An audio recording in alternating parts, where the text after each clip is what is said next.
Bismillahirrahmanirrahim. Alhamdulillahi rabbil alamin. Wassalatu wassalamu ala asyrafil anbiya'i wal mursalin. Nabiyina Muhammadin wa ala alihi wa sahbihi ajma'in. Assalamualaikum warahmatullahi wabarakatuh. Sa inshallah sirah, sa tiyatalaki na natin yung naging pag-uusap ni Propeta Muhammad sallallahu alaihi wasallam at ni Utbah bin Rabi'ah. Sa isa sumunod na nangyari,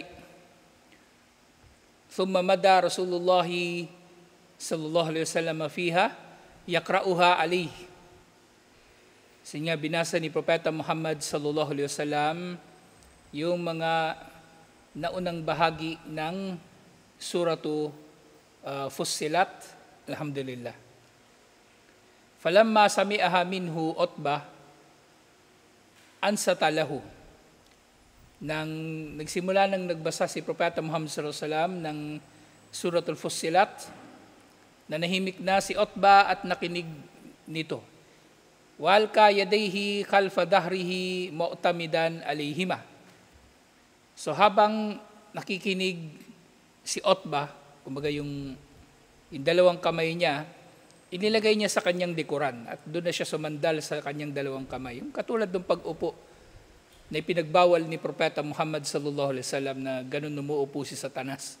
Ganun yung pagkakaupo ni Utbah habang nakikinig sa pagbasa ni Propeta Muhammad sallallahu alaihi wasallam sa Quran. Wal kayadayhi khalfa dahrihi mu'tamidan alayhima yasma'u minhu. Siya ay nakikinig kay Propeta Muhammad sallallahu alaihi wasallam. Pero nga, yung ganong postura ng pakikinig ay maaring naiinip na si Utbah bin Rabi'ah sa ginagawa na ito ni Propeta Muhammad sallallahu alaihi wasallam. Ano bang pakialam niya sa Quran? Kumbaga, wala lang talab sa kanya yun eh. Thumma intaha Rasulullah sallallahu alaihi wasallam ila sajdati minha fasajada. At natapos si Propeta Muhammad sallallahu alaihi wasallam doon sa pagbasa doon sa ayat doon sa suratul Fussilat na mayroong sajda. Ano bang aya yun? Hanapin nga natin dito. Hindi kasi tinukoy dito kung aling aya doon yung mayroong sajda. Basta natigil doon si Propeta Muhammad sallallahu alaihi wasallam. Kumbaga binasa dire-diretso lang siya nagbabasa. So napahaba na yung pagbasa ni Propeta Muhammad sallallahu alaihi wasallam kay Utbah, na yun ang kanyang naging tugon. Yung suratul Fussilat. Basta nung nasabi din sa kanya ni Propeta Muhammad sallallahu alaihi wasallam, so sinabi sa kanya, kad sami'ta ya Abul Walid ma sami'ta. Narinig mo na, Abul Walid, kung ano ang narinig mo. So yung kunya ni Utbah bin Rabi'ah, Abul Walid. Kasi nga yung panganay niyang anak si Al-Walid, ito yung kasama niyang namatay dun sa Badar. So tatlo sila nga dun sa duelo. Si Utbah, yung kapatid niya si Shaybah, at yung anak niya si Al-Walid. Lahat sila namatay, tatlo, dun sa duelo. Actually, anak ni Utbah, si Hind. Anak ni Utbah, si Hind at si Abu Hudayfa na sumama din sa kanila sa hijra patungong Habasya. Siya yung amo ni nung isa pang yung alipin na kanyang pinalaya. Si bang pangalan, nakalimutan ko. Basta si Abu Hudayfa, meron siyang alipin na pinalaya. Na actually, nandun yun sa Omar series. Yung nga, inanunsyo pa niya sa Quraysh na yung alipin niya na kanyang pinapalaya, si Salim. Si Salim, ang pangalan ng alipin niya. So, pinapalaya niya yung alipin niya at ito itinuturing niya na kanyang anak. At inanunsyo niya sa Quraysh na pinapalaya niya yung si Salim at ginagawa niyang tagapagmana. Na kapag mamatay siya, si Salim ay kanyang magiging tagapagmana. At kapag namatay si Salim, siya ay magiging tagapagmana rin ni Salim. Pero syempre, kalaunan doon sa Madina, kalaunan ni pinagbawal yung pag-aampon.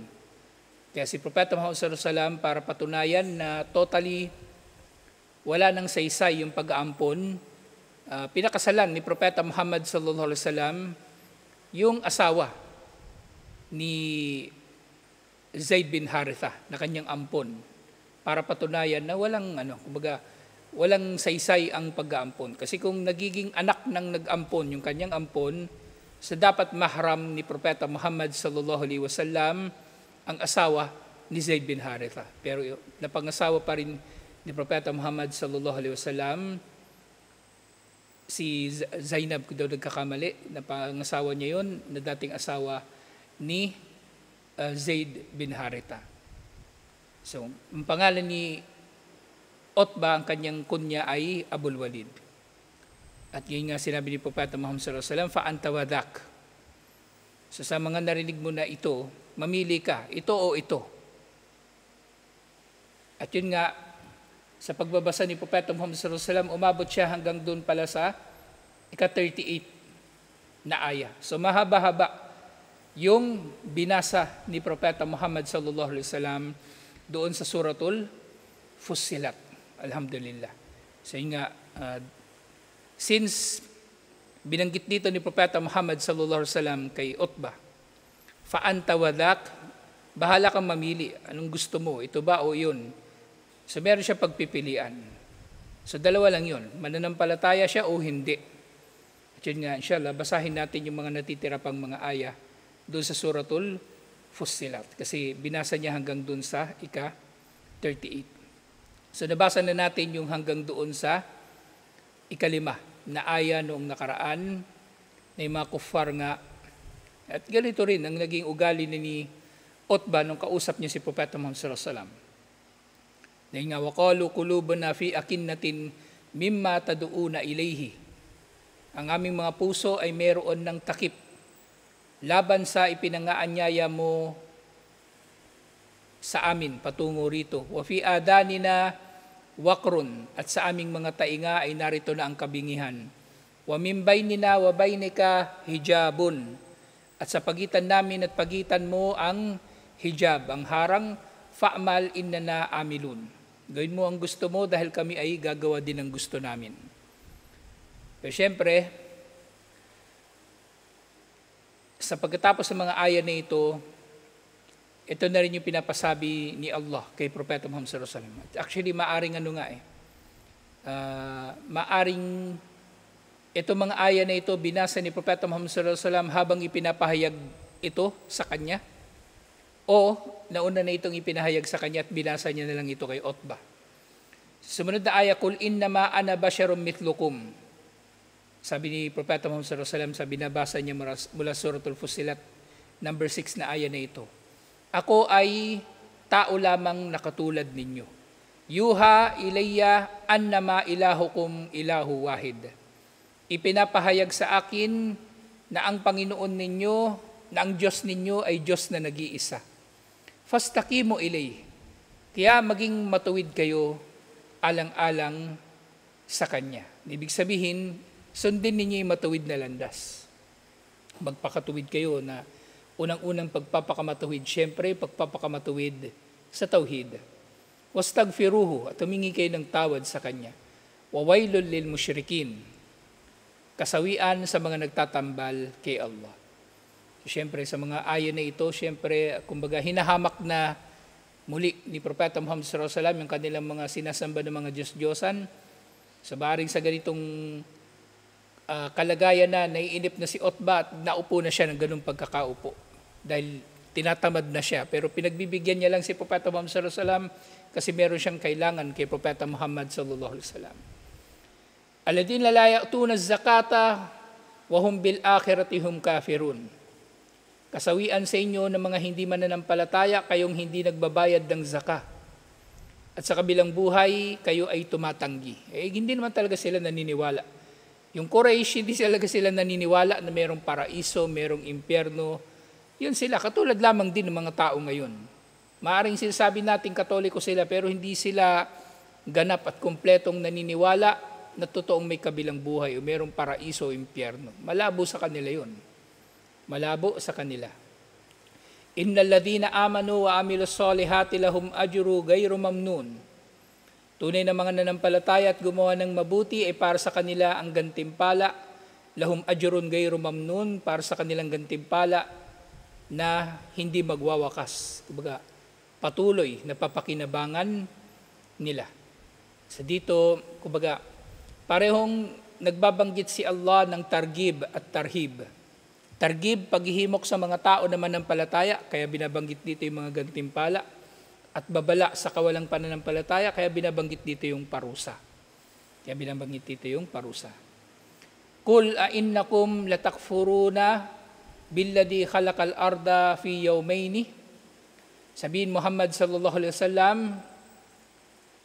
kayo ba na mga kuffar ay hindi na nanampalataya sa siyang lumikha sa lupa sa loob ng 2 araw? Wataj'aluna lahu andada, at kayo ay kumukuha ng mga katambal ni Allah.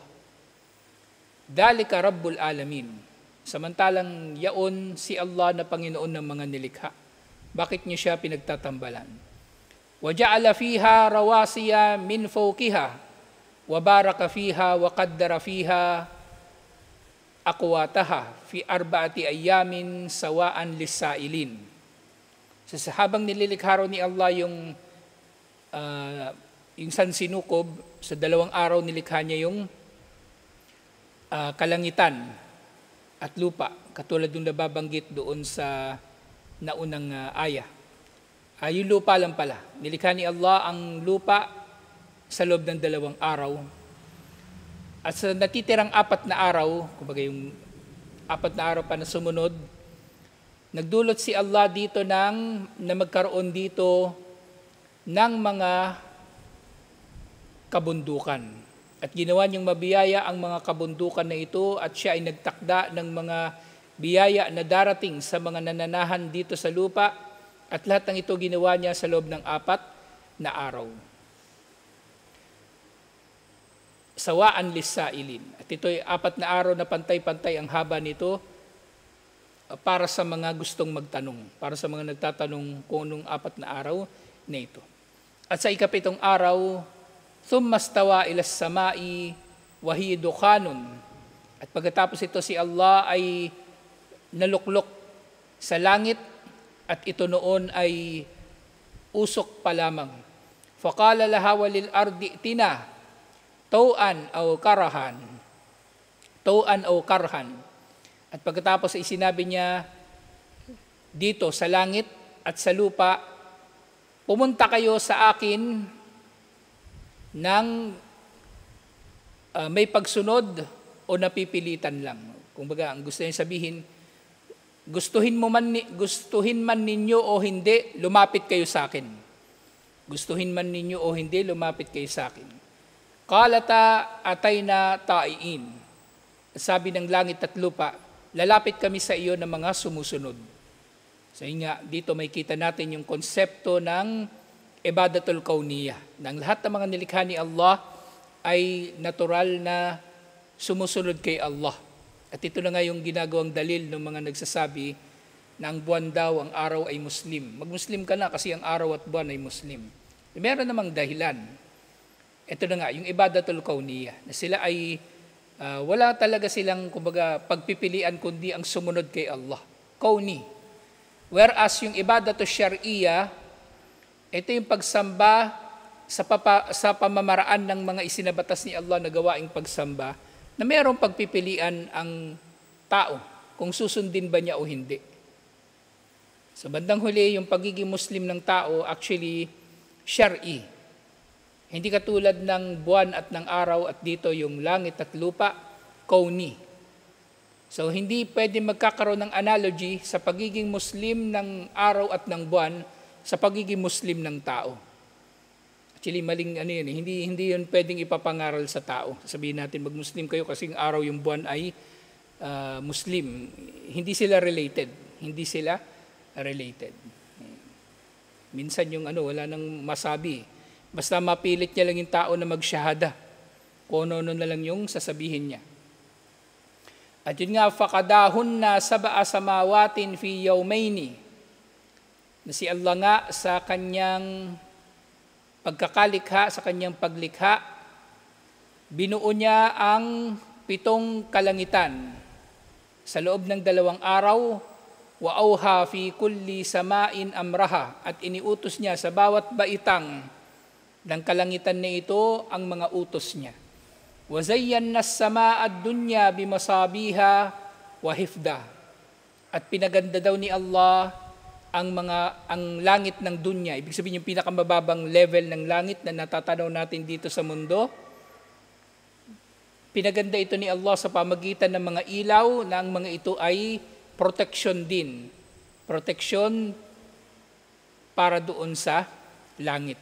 Protection, ibig sabihin, ito yung pinangbabato ni Allah doon sa mga demonyo na gustong makaakyat doon sa pinakamababang langit para makapakinig sa pinag-uusapan ng mga anghel tungkol sa pagtatakda ni Allah. Pero yun nga, nang isinugo na si Propeta Muhammad sallallahu alaihi wasallam, nahirapan ng mga demonyo na makapakinig sa pinag-uusapan ng mga anghel kasi mas tumindi ang pagbabantay. Dalika takdirul azizil alim. Yaon ang pagtatakda ng makapangyarihan at nakaalam. So lahat ng ito sinabi ni Propeta Muhammad sallallahu alaihi wasallam kay Utbah. Kumbaga napaka-detalyado. Ngayon, isipin niyo na lang siguro yung pagkainip ni Utbah habang binabasa ito ni Propeta Muhammad sallallahu alaihi wasallam. Ang pinunta niya doon, akala niya sa sobrang yabang niya. Sa sobrang yabang niya, mapapa-oo niya si Propeta Muhammad sallallahu alaihi wasallam. Kasi maganda yung offer niya eh. Iniisip niya, matutuwa si Propeta Muhammad sallallahu alaihi wasallam sa offer niya. Gagawin ka naming hari at kung ano-ano pa.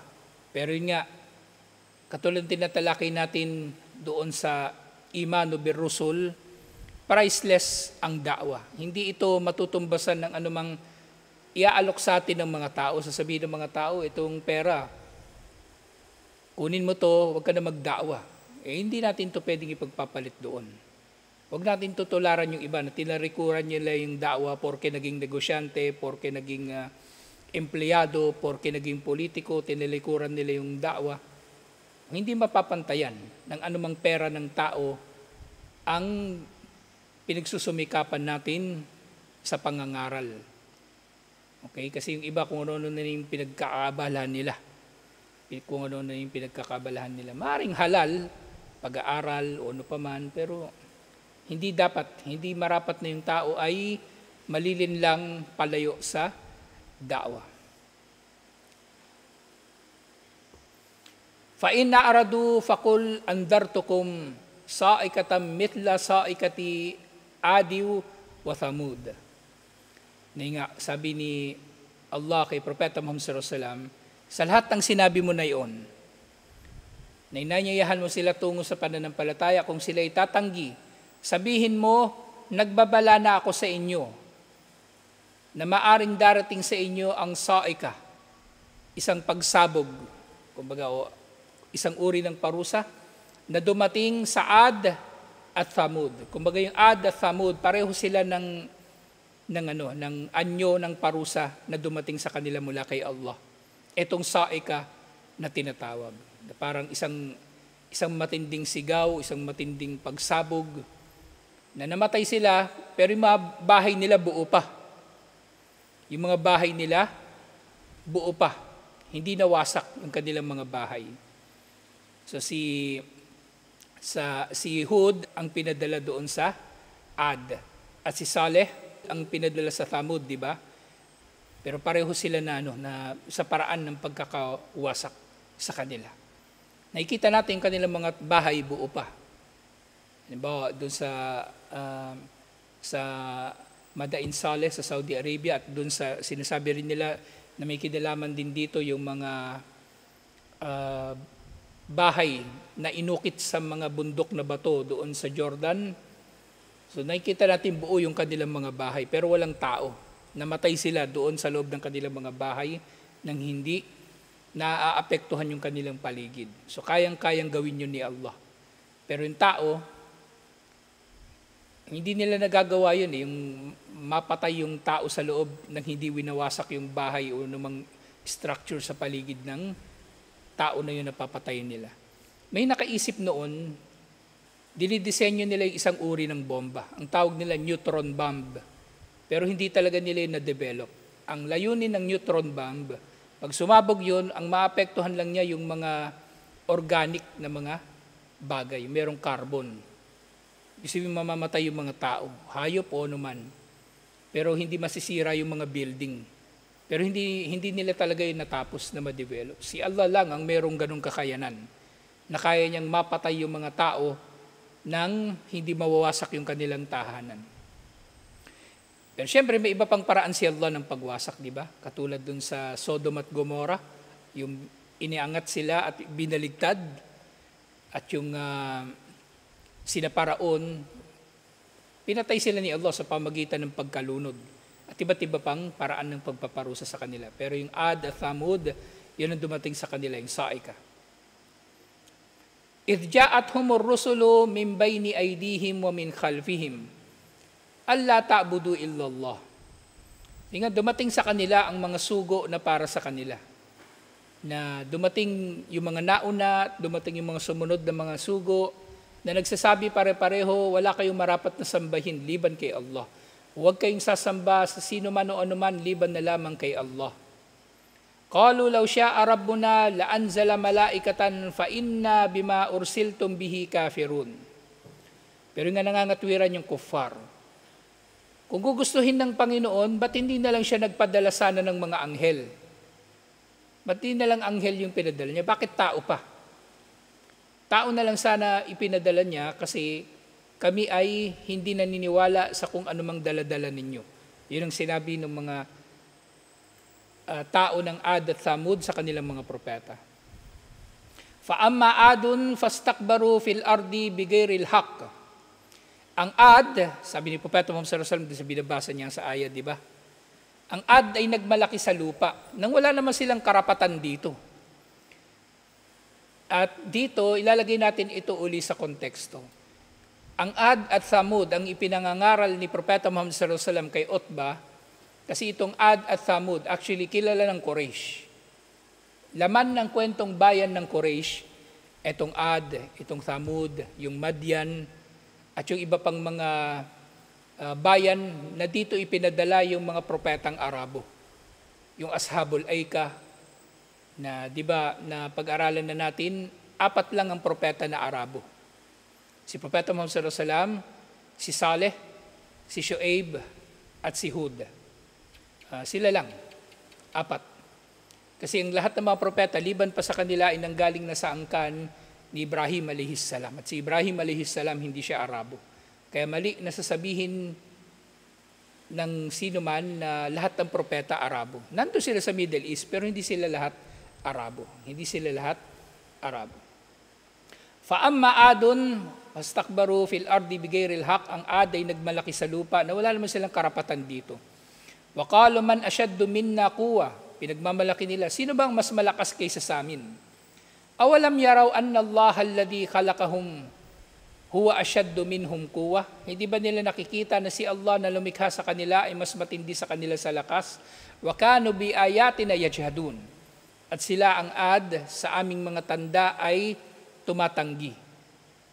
O kumbaga binabaliwala nila ito. O kaya pinangangatwiranan pa nila. Kumbaga pinasisinungalingan.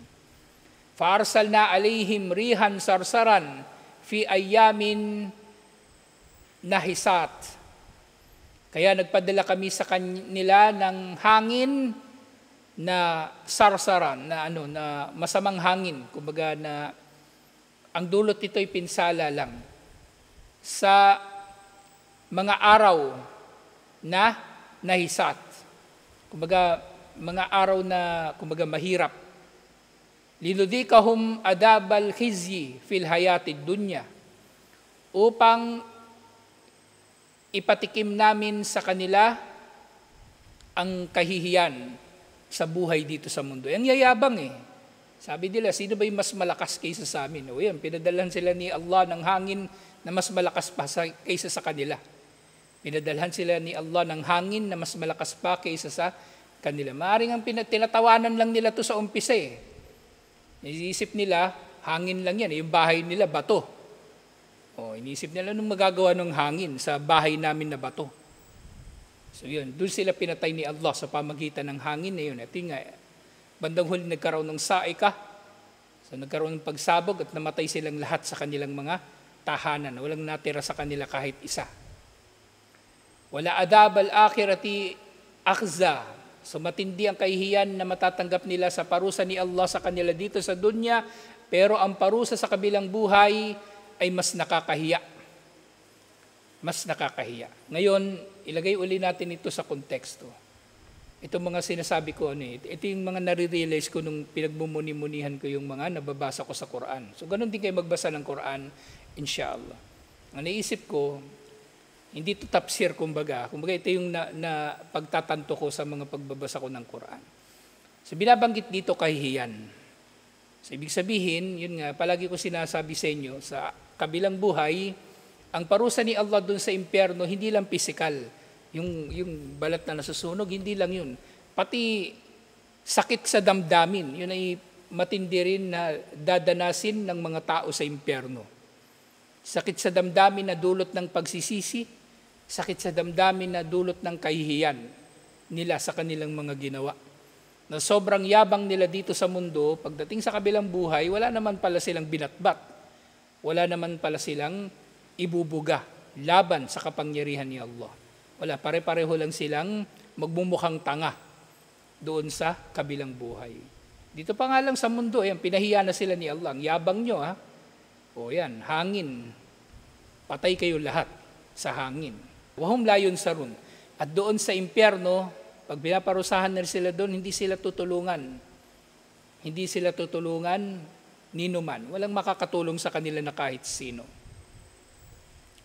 Basahin natin ito lahat kasi gusto natin na kumbaga maintindihan kung ano yung damdamin ni Utbah habang pinapakinggan niya ito o kung anong gustong mensahe na iparating ni Propeta Muhammad sallallahu alaihi wasallam sa kanya. Mahaba-haba nga itong 38 na aya yung binasa kay Utbah. Kung babasahin ito ng dire-diretso, siguro mga ilang page ito? 2 page. So ilang minuto rin itong babasahin ni Propeta Muhammad sallallahu alaihi wasallam. So may inip talaga si Utbah, kaya gano'n na siya napaupo. Nilagay niya yung kamay niyang dalawa sa likod niya at doon na siya nasandal. Wa amma Thamudu, so yung ad kanina, di ba, binanggit. O ngayon naman yung Thamud, at pareho nga silang kilala ng Quraysh. Wa amma Thamud, fahadaynahum fastahabbul ama alal huda. Ang Thamud, ginabayan namin sila. Pero mas ginusto nila yung pagkabulag kaysa sa gabay. Mas pinili nila yung pagkabulag kaysa sa gabay. Fa'akadathum sa'ikatul adhabil hun. Fa'akadathum sa'ikatul adhabil huni bima kanu yaksibun. Kaya sila ay sinalakay ng saika. Ito na nga yung matinding pagsabog na nakakahiya, humihiya sa kanila. Kumbaga, hinahamak sila dahil sa kanilang mga ginawa. So parehong itong Ad at Thamud, inilarawan ni Propeta Muhammad sallallahu alaihi wasallam ng parusa na ipinadala sa kanila ni Allah ay parusa na humahamak sa kanila dito pa lang sa mundo. Na yun nga, may kasabihan yung mamatay ng may karangalan. Kumbaga, mamatay ng may karangalan. Kaya nga si Jose Rizal, nung binabaril siya, gusto niya barilin siya na nakaharap. Ayaw ng mga Kastila, gusto nila babarilin siya ng nakatalikod. Kaya ginawa niya, pagkarinig niya sa putok, pinilit niya talaga na humarap. Kasi gusto niyang mamatay ng may karangalan. Pero itong Ad at Thamud, hindi sila binigyan ni Allah ng kamatayan na marangal. Talagang binigyan sila ni Allah ng kamatayan na kahiyahiya. Kamatayan na kahiyahiya. Actually, naalala ko yung merong bayan doon sa Roma, yung Pompey, alam mo yun? Hindi rin pinag-aralan yun. Yung Pompey, may pumutok na bundok, yung Mount Vesuvius. Ano na yan? Panahon na yun ni Isa alayhis salam. Pumutok yun, biglaan, tapos natabunan yung yung bayan na yun. At yung bayan na yun, natabunan yung mga tao. Pero nga, sa kabila ng pagwasak sa kanila, وَنَجَّيْنَا الَّذِينَ آمَنُوا وَكَانُوا يَتَّقُونَ. Pero iniligtas ni Allah ang mga nanampalataya at mga may takot kay Allah. وَيَوْمَ يُحْشَرُ أَعْدَاءُ اللَّهِ إِلَى النَّارِ فَهُمْ يُوزَعُونَ. At sa araw na titipunin ni Allah ang kanyang mga kalaban upang sila ay itapon sa impyerno ng magkakasama. Hatta idha ma ja'uha syahida alihim sam'uhum wa absaruhum wa juluduhum bima kanu ya'malun. At ito pa yung isang nakakahiya na mangyayari nga doon sa araw ng paghuhukom. Kasi di ba, iniisip ng tao, makakapangatwiran siya pagharap niya kay Allah. Katulad ng kung paano siyang nakakapangatwiran dito sa mundo, kung paano niyang nadya-justify yung kasamaan niya. Bawal mandurugas, di ba? Sabi niya, ginagawa ko naman to kasi napagkaitan ako ng aking karapatan o kinukuha ko lang yung katarungan. Pero sa araw ng paghuhukom, ano bang gustuhin nilang gawin na pangangatwiran kay Allah? So, mangyayari na kapag nandun na sila sa impyerno, sasaksi laban sa kanila ang mga pandinig nila, ang kanilang mga paningin at ang kanilang mga balat, ayon sa kung ano ang kanilang mga dating ginagawa. So ito palang pagsaksi na ito, kasi di ba may iba pang mga aya bukod dito na pagsaksi ng mga bahagi ng katawan ng tao. Pero ito, sa impyerno. Kumbaga, babalik tayo doon sa dagdag na pahirap doon sa impyerno, na psikolohikal. So maririndi, nakakarindi, di ba? Nagkamali ka na nga, tapos sinisisi ka pa ng sinisisi. May inis ka, di ba? Nagkamali ka, umaamin ka naman na nagkamali ka eh. Bawo, inutusan ka ng nanay mo, mali yung nabili mo. Pinapabili ka ng patatas, binili mo carrots, pinagalitan ka ng nakainis, di ba? So maaring ganun yung mangyayari sa impyerno. Sabihin nung nung tenga mo, nung mata mo, o nung balat mo, ikaw kasi, gago ka kasi, tingnan mo na, parusahan ka tuloy sa impyerno. Parang di ba, yung lalo siyang nakakadagdag sa mararamdaman ng kufar sa impyerno, waliyadu billah. Ngayon nga ito, panghuli inshallah. Wa qalu li juludihim lima shahidtum alayna. Sasabihin ng mga kufar sa mga balat nila, bakit kayo sumasaksi laban sa amin? Ba't ganyan kayo magsalita? Qalu antakana Allahu alladhi antaka kulla shay. Pinagsalita kami ni Allah na nagdulot na magsalita ang lahat ng bagay. Wa huwa khalaqakum awwala marra. Siya ang lumikha sa inyo sa unang pagkakataon pa lamang. Wa ilayhi turja'un. At siya patungo sa kanya, kayo ay magbabalik. Ito pala, related pa pala dito yung isang aya. Wa ma kuntum tastati'una an yashhada alaykum sam'ukum wala absarukum wala juludakum. Na wala kayong maitatago na anuman. O kaya wala kayong maitatago na anuman kapag sumaksi na laban sa inyong mga pandinig, paningin at mga balat. Walakin danantum anna Allah la ya'lamu kathiran mimma ta'malun. Pero kayo ay nag-aakala na hindi nalalaman ni Allah hindi nalalaman ni Allah ang karamihan sa inyong mga ginagawa. At ito nga yung problema sa maraming mga tao. Minsan kahit sa Muslim, akala nila nalilingat si Allah. Akala nila maloloko nila si Allah. Nandudugas sila, di ba? Akala nila hindi alam ni Allah kung ano yung tunay na nangyayari. At yun nga yung problema, doon sa kakulangan ng takot kay Allah. Kaya nga napakaganda yung chapter yung natalakay natin nung nakaraan, na dapat balanse ang takot at pag-asa ng tao kay Allah. Kasi yung tao na sobrang pag-asa kay Allah, hindi na siya natatakot kay Allah eh. Iniisip niya, kahit anong gawin niya, okay lang, walang problema. Patatawarin ni Allah kasi marami na siyang ginawang mabuti. Ayun, yung isa pa yung matinding pagliligaw. Pero hindi ganon. Si Allah nababatid niya ang lahat ng ating mga ginagawa. At lalong-lalo na dito sa konteksto nito na kausap ni Propeta Muhammad sallallahu alaihi wasallam si Utbah. Kumbaga kung si Utbah may kahit katiting na paniniwala, tatablan siya nito eh. Pero hindi. Hindi ito tumatalab sa kanya. Tagus-tagusan lang to sa kanyang tenga, waliyadu billah. So tutuloy na lang natin yung iba pang mga aya dito. Kasi napakagandang napakagandang serye ng mga aya kung paano tinugon ni Propeta Muhammad sallallahu alaihi wasallam si Utbah, paano siyang nagda'wa kay Utbah bin Rabi'ah. Alhamdulillah. Tutuloy natin ito insyaAllah. Assalamualaikum warahmatullahi wabarakatuh.